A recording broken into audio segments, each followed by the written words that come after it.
আজ হ্যালোইনের সেই বিশেষ সন্ধেবেলা, আর এই সময়টাতে পৃথিবীর ডাইমেনশন আর পারলৌকিক জগতের মধ্যে যে পর্দা থাকে সেটা সরু হয়ে আসে, আর যার ফলে পৃথিবী আর আধিভৌতিক জগতের মধ্যে একটা পোর্টাল ওপেন হয়ে যায়। আর সেই পোর্টাল থেকে অতীন্দ্রিয় ক্ষমতা সম্পন্ন অতি প্রাকৃত পারলৌকিক জগতের বাসিন্দারা চলে আসতে থাকেন এক এক করে। তারা ভালো এবং খারাপ দুটো উদ্দেশ্য নিয়েই আসতে পারেন।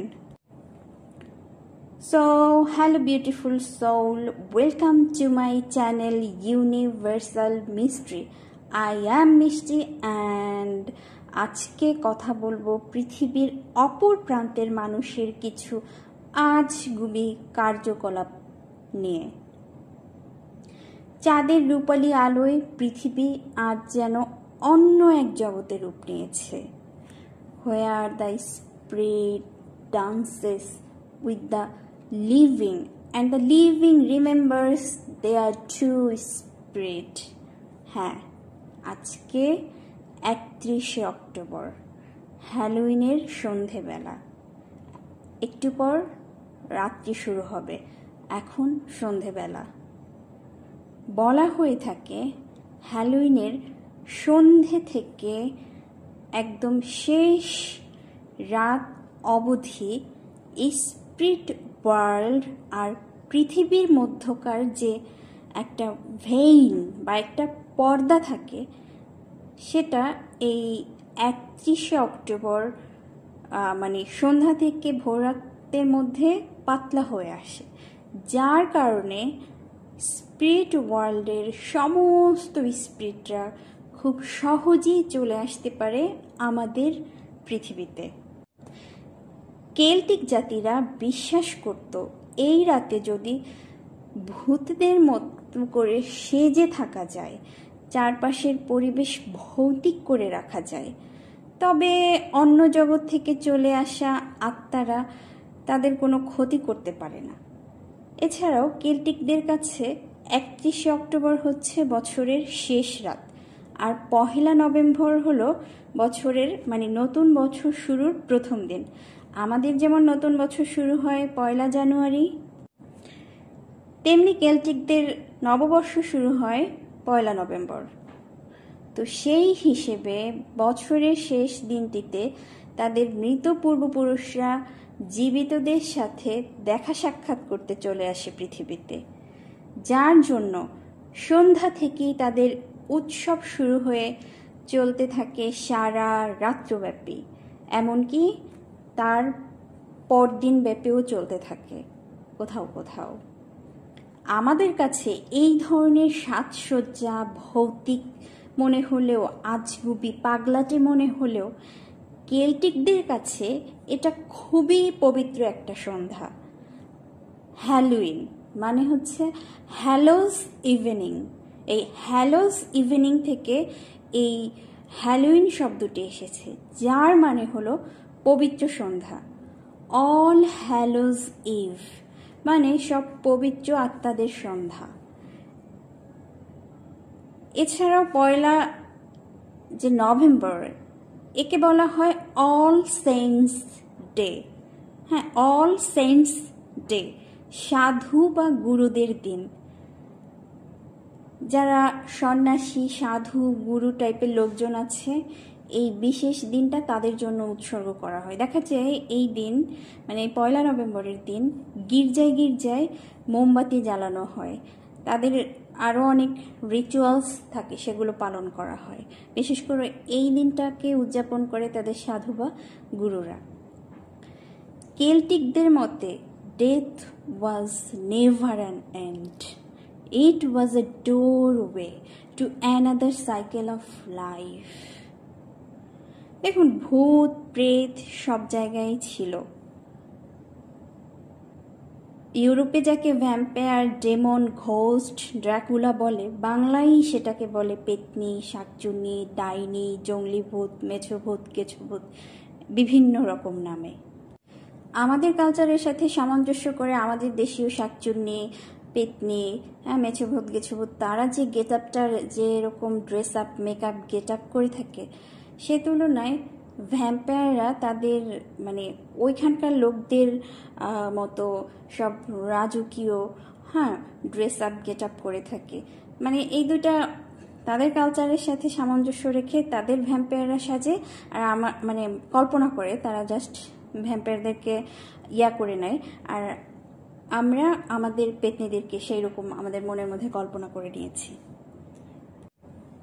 আমাদের দেশে রাত গভীর হলে গ্রাম বাংলা পুরোপুরি যখন নিস্তব্ধ হয়ে যায়, যখন দূরে ধান ক্ষেতের ওপারে শিয়ালের ডাক শোনা যায়, তখন তাল গাছের মাথায় বা বট গাছের মাথায় পা ঝুলিয়ে বসে থাকে পেতনিরা।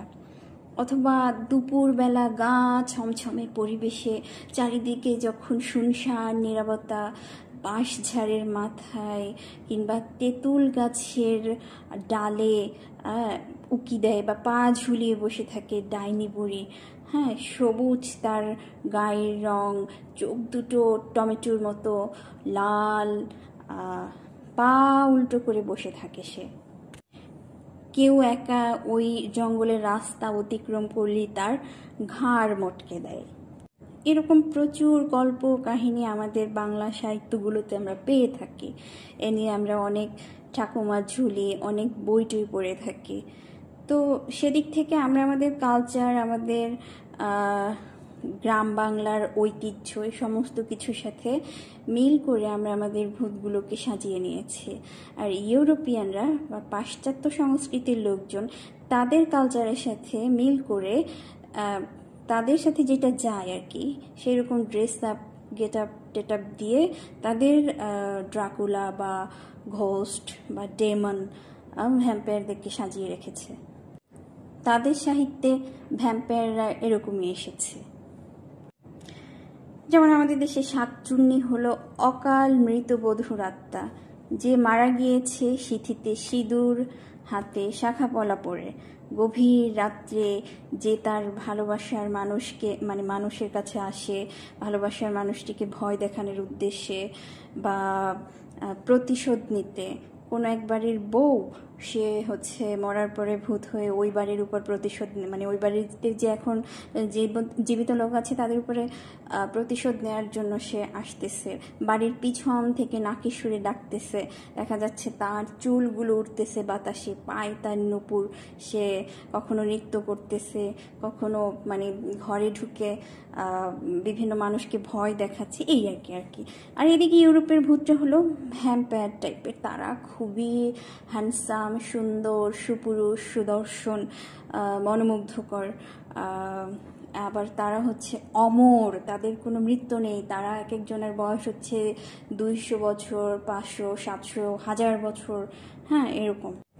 যারা কিনা মানুষের রক্ত খেয়ে বেঁচে থাকে। ফ্যাকাশে বা রূপালি রং তাদের শরীরের। মানুষের রক্ত খাওয়ার জন্য তাদের রয়েছে তীক্ষ্ণ 2টা ধারালো দাঁত। হ্যাঁ, আবার চোখ লাল, দেখা যায় মুখের এক পাশ দিয়ে রক্ত পড়ছে। তাদের আচরণ আবার রাজকীয়, মার্জিত। হ্যাঁ, আবার একই সঙ্গে ভয়ঙ্কর, মনোমুগ্ধকর।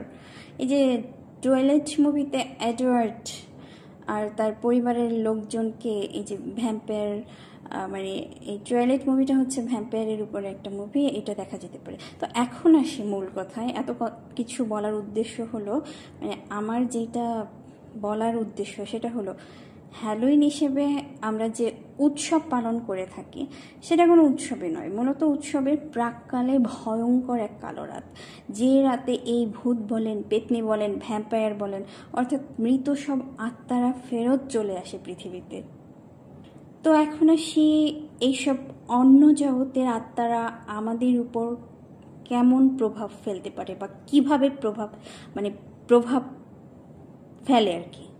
আমি আমার আগের ভিডিওগুলোতে মানে আগেও বলেছি, এখনও বলছি, আমাদের পৃথিবীর ডাইমেনশন যেহেতু চেঞ্জ হচ্ছে, আমাদের মাদার ওয়ার্ল্ড যেহেতু 3rd ডাইমেনশন থেকে হায়ার ডাইমেনশনে শিফট করছে, যার প্রভাব আমাদের উপরেও পড়ছে। হায়ার ডাইমেনশন থেকে লাইট আমাদের পৃথিবীতে আসছে, সেই জন্য একটা আধ্যাত্মিক গণজাগরণ বা স্পিরিচুয়াল অ্যাওয়েকেনিংয়ের মধ্য দিয়ে মানে এরকম একটা আবহ চলছে চারদিকে। আমরা এখন আমাদের এনার্জি বুঝতে পারছি, আমরা আমাদের শক্তি সম্বন্ধে জানতে পারছি, আমরা আমাদের ফ্রিকোয়েন্সি, ভাইব্রেশন সমস্ত কিছু এক এক করে জানতে পারছি। আগে কিছু জানতাম না। আগে কেবল আমরা ভাবতাম আমাদের শরীরটা হচ্ছে জাস্ট একটা কঙ্কালের উপর রক্ত মাংসের প্রলেপ, ভিতরে রক্ত প্রবাহিত হচ্ছে, হ্যাঁ, আর ভিতরে একটা হাড়ের কাঠামো। এই ছিল আমাদের কনসেপ্ট আমাদের মানুষের শরীর সম্বন্ধে। কিন্তু এখন আমরা তা থেকে অনেক কিছু জানতে পারছি। হ্যাঁ, এই যে একটা বিশাল একটা স্পিরিচুয়াল অ্যাওয়েকেনিং চলছে, হ্যাঁ, সেটা যার কল্যাণেই হোক, হ্যাঁ, সায়েন্সের রেভলিউশনের কল্যাণে হোক বা যে কোনো কিছুর কল্যাণে হোক, আমরা যে এই যে বিষয়গুলো জানতে পারছি, হ্যাঁ, এই যে মানে আমাদের শরীর এখন আর আমাদের কাছে অনলি হাড় আর মাংসের কোনো কাঠামো নয়। আমাদের এই শরীরের পেছনে আছে এক অদ্ভুতরে শক্তি, এক বিশাল এনার্জি ফান্ডার, এক সুন্দর ভাইব্রেশনাল মানে কি বলবো, মানে কম্পনের সমারোহ, এক সুন্দর এক মহাজাগতিক কসমিক প্যাটার্ন হচ্ছে আমাদের টোটাল শরীর। তো হ্যালোইনের রাতে অ্যানাদার ওয়ার্ল্ডের ডাইমেনশনার, পৃথিবীর ডাইমেনশনের মাঝখানের যে ভেইনটা থাকে সেটা যখন পাতলা হয়ে আসে, আর প্রেত শক্তি, স্পিরিটরা যখন ঢুকে পড়ে আমাদের ডাইমেনশনে, তারা তখন খুব সহজেই অ্যাটাক করতে পারে সেই সমস্ত মানুষদের যাদের কেবল স্পিরিচুয়াল অ্যাওয়েকেনিং স্টার্ট হয়েছে। কারণ যেহেতু তার এই জার্নিটা কেবল শুরু হয়েছে, তার অরা এখনও দুর্বল। মানে ধরুন আমার জার্নিটা কেবল শুরু হয়েছে, আমি এখন পর্যন্ত আমার স্পিরিচুয়াল কোনো গ্রোথ হয় না, আমার কেবল এরকম একটা জার্নি স্টার্ট হয়েছে, আমি সব কিছু সম্বন্ধে জানতে পেরেছি। তো আগামী কয়েক বছর যাবে, 7-8 বছর যাবে আমার অরাকে পুরোপুরি শিল্ড করতে, হ্যাঁ, আমার অরাকে টাইট করতে, ঠিক আছে, স্ট্রেংথ করতে। তো আর এই গ্রোথের এই টাইমটাতে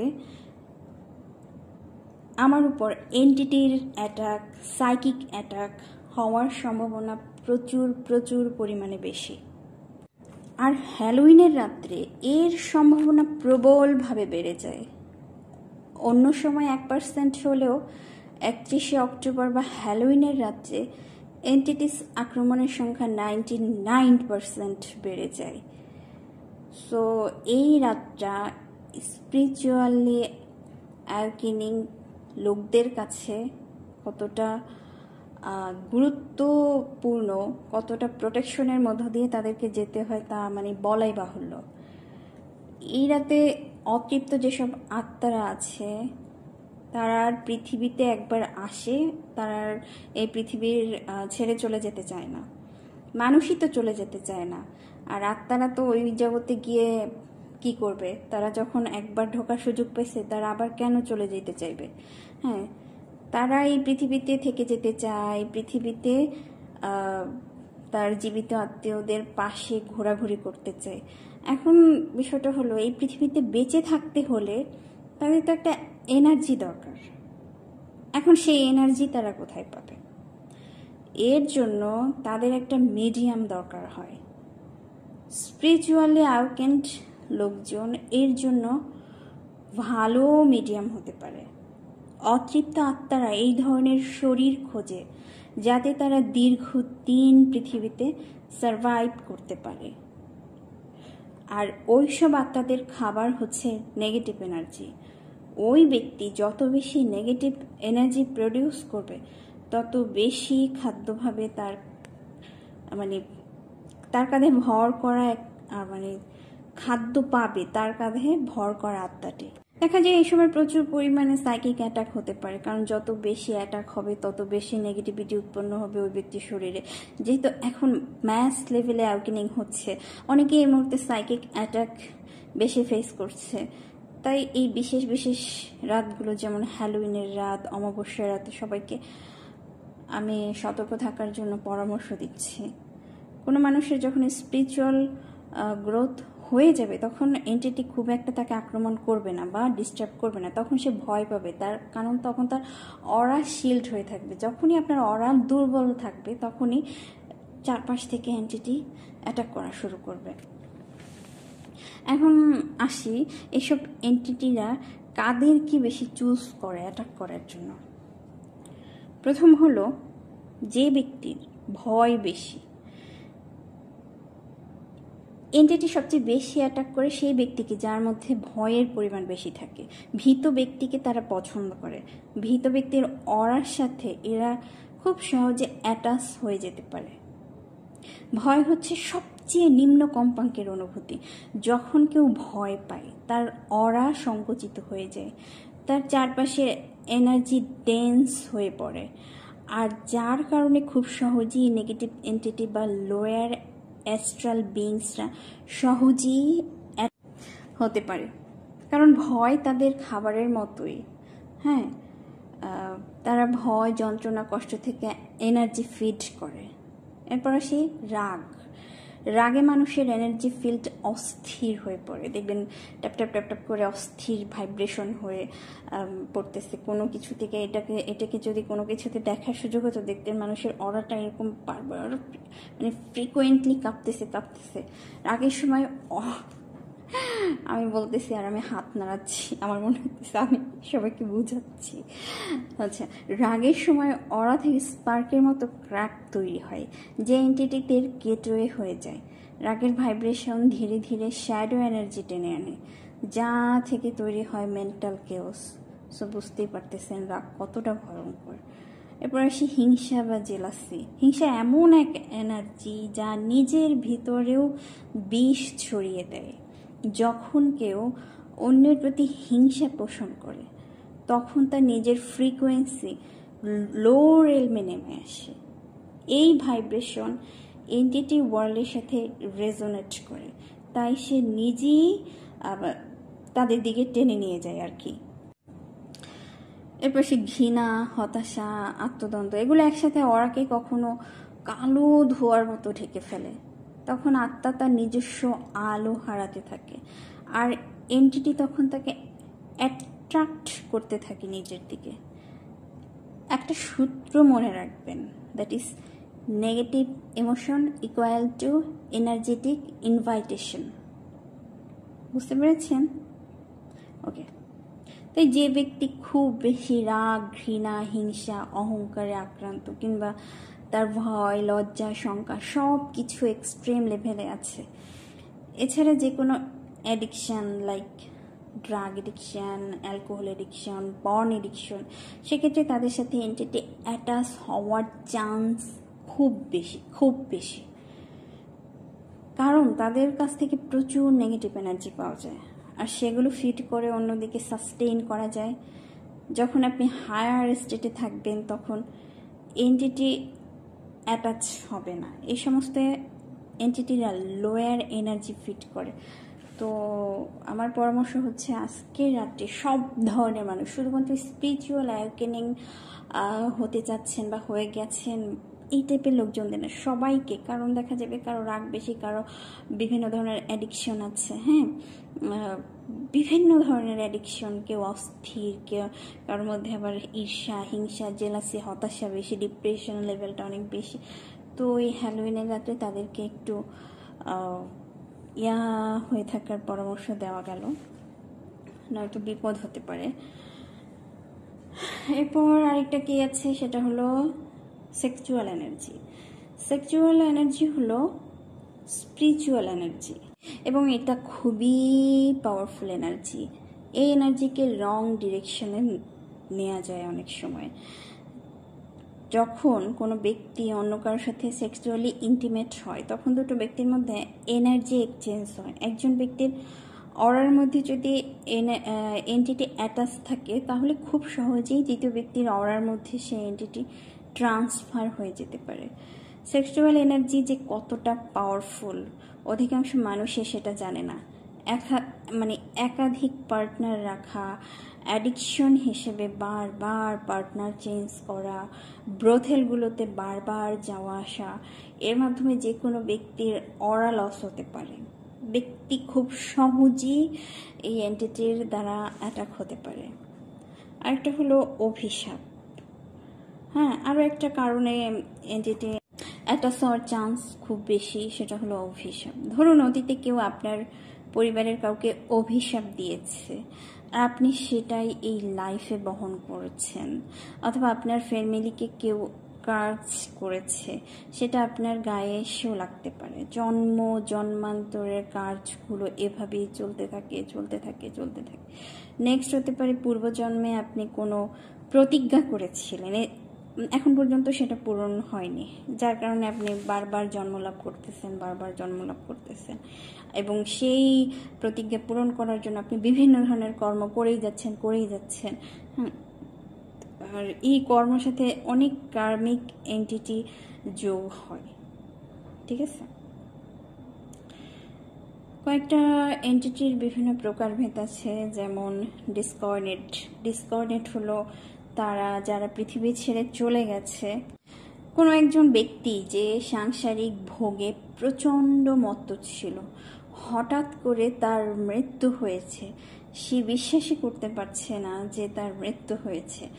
আনন্যাচারাল ডেথ যেগুলো হয়, যেমন কেউ সুইসাইড করলো, অ্যাক্সিডেন্টাল ডেথ, এরা মৃত্যুর পর বিশ্বাসই করে না যে এদের মৃত্যু হয়েছে। এরা তখন পৃথিবীর সীমানায় ভূত প্রেত হয়ে ঘুরে বেড়ায়। এরা তখন এমন কাউকে খুঁজে নেয় যে বা যারা ওরা সহজে ডিটাচেবল, খুব সহজেই তাকে অ্যাটাক করা যায়। যদি মৃত্যুর সময় এরা খুব দুঃখে থাকে, দুঃখী কোনো ব্যক্তিকে খুঁজবে এনার্জি সাক করার জন্য। মৃত্যুর সময় যদি কোনো অ্যাডিকশন নিয়ে মারা যায়, তবে অ্যাটাচ হওয়ার জন্য তারা অ্যাডিক্টেড কোনো ব্যক্তিকে খুঁজবে। অনেকের সাথে একাধিক ডিসকর্ডিনেট অ্যাটাচ থাকে, মিনিমাম 2 থেকে 3টা ডিসকর্ডিনেট অ্যাটাচ থাকে, 2 থেকে 25টা অবধি থাকতে পারে। এদের কাজই হলো যখন কেউ স্পিরিচুয়ালি গ্রো করছে তাদের ভুল পথে পরিচালিত করা। কেউ আধ্যাত্মিক জাগৃতির পথে আছে, তাকে এডিকশনের পথে চালিত করা। এরা খুব চালাক হয়। এবার হচ্ছে ইনকিউবাস সাকুবাস, যারা পর্ন এডিক্টেড, সেক্সুয়ালি অ্যাডিক্টেড, তাদের এনার্জি এরা ফিড করে। ইনকিউবাস হলো মেল, সাকুবাস হলো ফিমেল। এরা পরস্পর বিপরীত এন্টিটিকে অ্যাটাক করে। এরা এদের নেগেটিভ এনার্জিকে সাক করে, সেক্সুয়াল এনার্জিকে কাজে লাগিয়ে এরা লাইফ ফোর্স এনার্জিকে সাক করে। বোঝা গেছে? এদের কাজ হচ্ছে এই টাইপের। এরপরে সে এলিয়েন। আমরা কি মনে করি যে এলিয়েন খুবই ভালো মানুষ, কিন্তু পজিটিভ এলিয়েন, নেগেটিভ এলিয়েন, 2 ধরনের এলিয়েনই আছে। এই মুহূর্তে অনেক স্টার সিড পৃথিবীতে আছে যারা হিউম্যানিটিকে হেল্প করছে, এই স্পিরিচুয়ালি গ্রো হতে হেল্প করছে। লাইট ওয়ার্কার, হিলার, এদের দেখতে তো মানুষের মতো, কিন্তু এদের ডিএনএ হলো এলিয়েন ডিএনএ। আবার অনেক এলিয়েন আছে মানুষের মতো দেখতে, কিন্তু তাদের রেপটাইলিয়ান ডিএনএ। এদের কাজই হচ্ছে যারা আধ্যাত্মিক উন্নতিতে এগিয়ে রয়েছে তাদের উন্নতিতে বাধা সৃষ্টি করা। সাধারণত যারা এনার্জি ভ্যাম্পায়ার হয়, এনার্জি সাক করে। নেক্সট হলো আর্কনস।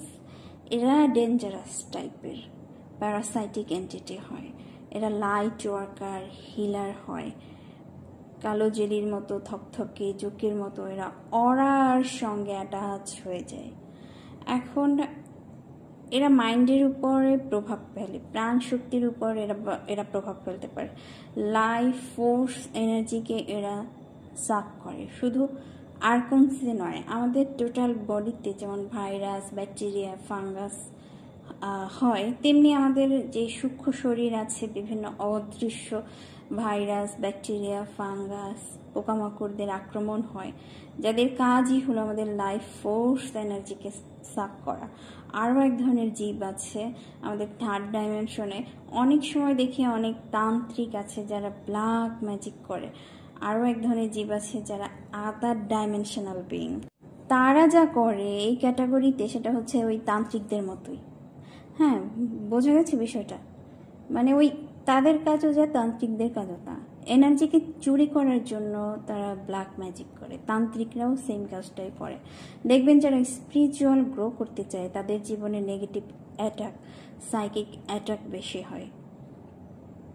তাদের লাইফে এনার্জি চুরি হয়ে যায়, অকারণে তাদেরকে ট্রিগার করে দেওয়া হয় তাদের এনার্জিকে ড্রেইন করে দেওয়ার জন্য। এন্টিটিসটা সরাসরি এসে আপনার এনার্জিকে ফিড করে তা কিন্তু নয়, এরা মাধ্যম খোঁজে। কোনো ব্যক্তির মাধ্যমে এরা এসে আপনাকে ট্রিগার করে, অথবা ভালো মানুষের মুখোশ পরে আপনাকে ম্যানিপুলেট করার চেষ্টা করে। তো আপনি আপনার স্পিরিচুয়াল পাথ থেকে সরে যাবেন, তারা সেই সুযোগে আপনাকে কাজে লাগাবে। সো বুঝতেই পারছেন স্পিরিচুয়াল জার্নিতে একটা লং স্ট্রং প্রোটেকশন নেওয়া কেন জরুরি। আর এটা তো গেল হচ্ছে যারা মানে স্পিরিচুয়ালি গ্রো করতে যাচ্ছে, বাট আমি বলবো হ্যালোইনের রাত্রে এই ধরনের এন্টিটি থেকে, এই ধরনের যে কোনো থার্ড ডাইমেনশনে তো আমরা মানে যে কোনো হায়ার ডাইমেনশনাল বিইং, হায়ারও না, ওরা হচ্ছে 4th, 5th, 7th ডাইমেনশনে থাকে। এই সব বিইংসদের কাছ থেকে দূরে থাকার জন্য যথেষ্ট পরিমাণ প্রোটেকশন নেওয়া দরকার। কেল্টিক জাতিরা যেটা করে, ওই মুখোশ টুখোশ পরে ভূতটুত সেজে বসে থাকে, যার কারণে ওরা যখন আসে বুঝতে পারে যে না এ তো তাদেরই স্বজাতি, তো একে অ্যাটাক করে লাভ নাই, এর কাছ থেকে দূরে থাকে। আর মোমবাতি জ্বালানো খুব মানে বাড়িঘরে ভৌতিক একটা আবহ সৃষ্টি করে রাখা অনেক ভালো। তো এটা আমি বললাম সবার বিশ্বাস আর স্পিরিচুয়াল দিক থেকে এন্টিটির প্রভাব বা প্রেত, আত্মা, ঘোস্ট, ডেমন, ড্রাকুলা, পেতনি, শাকচুনি, ডাইনি, যে কিছু মানে যা কিছু বলে না কেন সব কিছু প্রভাবকে আমি জাস্ট সংক্ষেপে বর্ণনা করলাম। এখন এটা তো কেল্টিক জাতিরা করে এসছে, এখন এর ঢল বাংলাদেশেও লেগে গেছে। চারপাশে হ্যালোইন উৎসব হচ্ছে, এখানে সেখানে হচ্ছে। তো জাস্ট আমি বর্ণনা করলাম আর কি। ওকে, টাটা, বাই বাই।